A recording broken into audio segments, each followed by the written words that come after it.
now that you have all of these little marks all over your paper that tell you where things are but don't tell anybody else much of anything at all, you're ready to do your contours.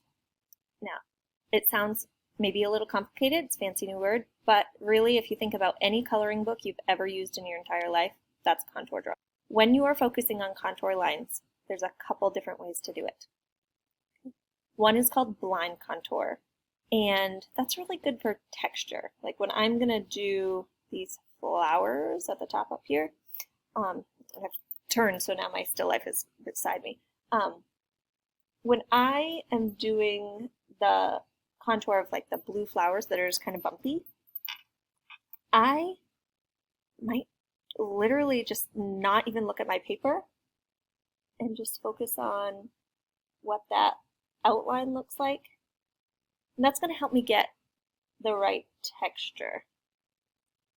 And I can kind of peek every once in a while just to make sure I'm in the right ballpark. Like I know I'm going a little bit over this line, but I can fix that later. I'm focusing on that texture right now.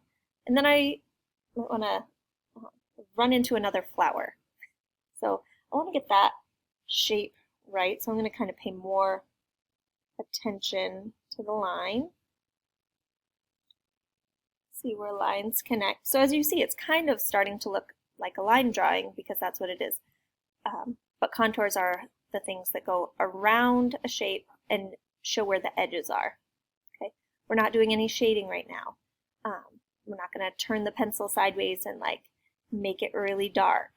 Okay, that comes next when we do value. For now, I'm drawing dark so you can see it, but you would be going super lightly, marking out where things are, where the outlines of things are. And you can still frame things out. Like I have some yellow flowers in here and I want to make sure those are the right size. So looking at where the top of my flowers are and where the top of my vase is, those yellow flowers aren't so big, but when I started doing the line, it's going to turn out to be pretty big. So I might need to mark out the top and bottom, maybe even the sides, okay, so that I can make sure my yellow flower fits in here. Now I'm not going to erase that right now. When I draw, I tend to just go back with the eraser at the end and not worry too much while I'm in the middle of it. I enjoy drawing a whole lot more than I enjoy erasing. So I'm just going to keep going around it, looking at where those outlines are.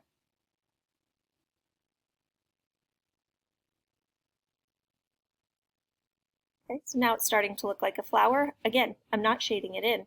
I'm not adding every single teeny tiny little detail.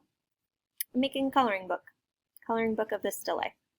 Okay, I'm not going to keep talking and take you forever. I'm going to speed this part up, and you can see what it looks like at the end.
So there is the basics.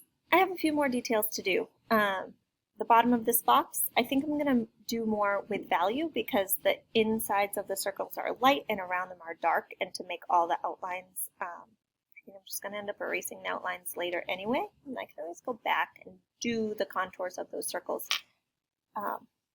So here's my coloring book style contour drawing of my still life.